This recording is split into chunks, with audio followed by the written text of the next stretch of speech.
राधे राधे दोस्तों, आप सभी का स्वागत है हमारे चैनल कृष्णा पथ में। आज का टॉपिक है भगवद गीता अध्याय 1 श्लोक 13 का गहरा रहस्य। रणभूमि में गूंजते शंख और नगाड़ों का वास्तविक अर्थ। महाभारत युद्ध की शुरुआत और इस श्लोक से मिलने वाली जीवन बदल देने वाली शिक्षाएं। श्लोक: ततः शंखाश्च भैर्यश्च पर्णवानक गोमुखाः सहसैवाभ्यहन्यन्ता सशब्दस्तुमुलो अभवत्। 1.13 सरल अर्थ। इसके बाद शंख, भेरी, नगाड़े, प्रणव, ढोल, आनक और गोमुख जैसे अनेक युद्ध वाद्य यंत्र एक साथ बज उठे और उनकी ध्वनि से पूरा कुरुक्षेत्र गूंज उठा। दोस्तों, पहली नजर में ये श्लोक केवल युद्ध भूमि में बजने वाले शंख और नगाड़ों का वर्णन करता हुआ दिखाई देता है। ऐसा लगता है कि भीष्म पितामह के शंख बजाने के बाद पूरी कौरव सेना ने भी अपने अपने रणवाद्य बजा दिए और युद्ध का वातावरण तैयार हो गया। लेकिन यदि हम इस श्लोक को गहराई से समझें तो हमें पता चलता है कि भगवान वेदव्यास यहाँ केवल युद्ध की आवाज का वर्णन नहीं कर रहे हैं। वे हमें यह समझाना चाहते हैं कि किसी भी बड़े संघर्ष से पहले पूरे वातावरण में कैसी ऊर्जा, कैसी मानसिक स्थिति और कैसी गंभीरता होती है। ये श्लोक केवल महाभारत के युद्ध का नहीं, बल्कि हमारे जीवन में आने वाले हर संघर्ष का भी प्रतीक है। पिछले श्लोक में हमने देखा कि भीष्म पितामह ने दुर्योधन का उत्साह बढ़ाने के लिए सिंहनाद करते हुए अपना शंख बजाया था। उनकी उस एक ध्वनि ने पूरी कौरव सेना के मन में जोश भर दिया।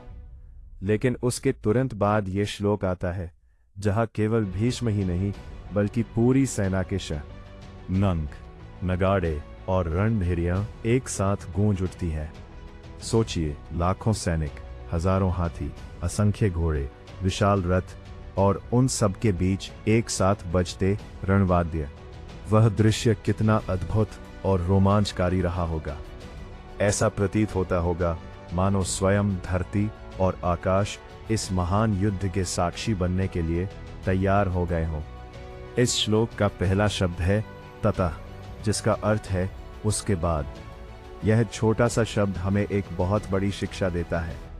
जीवन में कोई भी घटना अचानक नहीं होती। हर परिणाम के पीछे कई छोटे छोटे कारण छिपे होते हैं। महाभारत का युद्ध भी एक दिन में नहीं हुआ। उसके पीछे वर्षों का अन्याय, अहंकार, ईर्ष्या, छल और अधर्म था। उसी प्रकार हमारे जीवन में भी सफलता या असफलता अचानक नहीं आती। आज जो निर्णय हम लेते हैं वही कल हमारा भविष्य बनाते हैं। अब भगवान 5 अलग अलग वाद्य यंत्रों का उल्लेख करते हैं: शंख, भेरी, प्रणव, आनक और गोमुख। यदि केवल युद्ध की शुरुआत बतानी होती तो केवल शंख का नाम ही पर्याप्त था। लेकिन प्रत्येक वाद्य का नाम लेकर भगवान हमें यह सिखाते हैं कि किसी भी महान कार्य में हर व्यक्ति और हर भूमिका का महत्व होता है। कोई शंख बजा रहा था, कोई नगाड़ा, कोई रणभेरी, सब अपनी अपनी जिम्मेदारी निभा रहे थे। इसी प्रकार जीवन में भी कोई व्यक्ति छोटा या बड़ा नहीं होता। परिवार हो, समाज हो, राष्ट्र हो या कोई संस्था, हर व्यक्ति का योगदान आवश्यक होता है। आज कई लोग केवल बड़े पद पाने का सपना देखते हैं, लेकिन गीता हमें सिखाती है कि महानता पद में नहीं बल्कि अपने कर्तव्य को ईमानदारी से निभाने में होती है। यदि हर व्यक्ति अपना काम पूरी निष्ठा से करे तो कोई भी लक्ष्य असंभव नहीं रहता। अब बात करते हैं शंख की। सनातन धर्म में शंख केवल एक वाद्य यंत्र नहीं है, यह विजय, शुभता और धर्म का प्रतीक है। भगवान विष्णु अपने हाथ में शंख धारण करते हैं। मंदिरों में आरती से पहले शंख बजाया जाता है। पूजा, यज्ञ और हर शुभ कार्य की शुरुआत शंख ध्वनि से होती है। ऐसा माना जाता है कि शंख की ध्वनि नकारात्मक ऊर्जा को दूर करती है और पॉजिटिव वातावरण का निर्माण करती है। यदि इसका आध्यात्मिक अर्थ समझे तो शंख हमारे भीतर जागने वाली चेतना का प्रतीक है। जब कोई व्यक्ति अपने जीवन में बुरी आदतों को छोड़कर सत्य और धर्म का मार्ग अपनाने का निर्णय लेता है, तब उसके जीवन में भी एक प्रकार का शंखनाद होता है। वह घोषणा होती है कि अब उसका जीवन नई दिशा में आगे बढ़ेगा। इसके बाद आता है भेरी अर्थात नगाड़ा। नगाड़े का उद्देश्य केवल आवाज करना नहीं था, उसका उद्देश्य पूरी सेना को एक साथ सक्रिय करना था। आज के समय में भी भगवान हमें अनेक संकेत देते हैं। कभी कोई असफलता हमें जगाती है, कभी कोई बीमारी, कभी किसी संत का उपदेश और कभी जीवन की कठिन परिस्थितियां।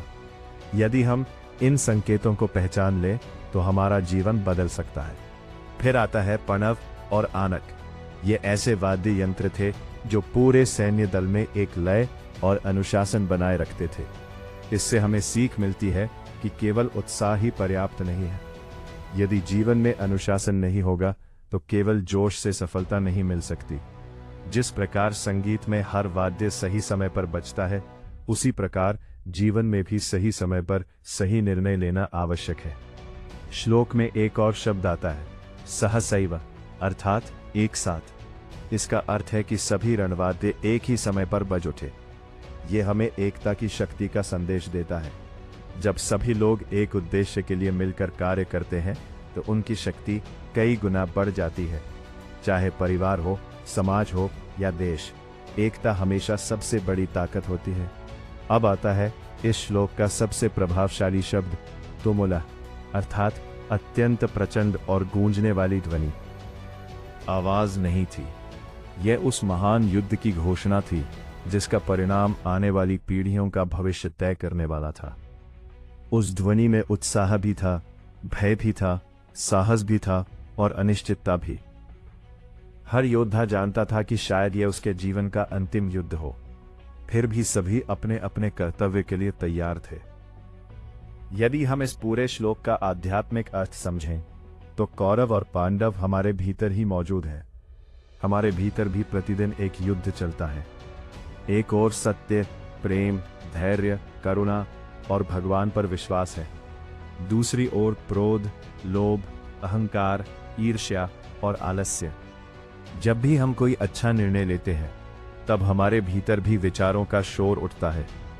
एक मन कहता है कि सही काम करो, जबकि दूसरा मन हमें आसान रास्ता चुनने के लिए प्रेरित करता है। यही हमारा वास्तविक महाभारत है।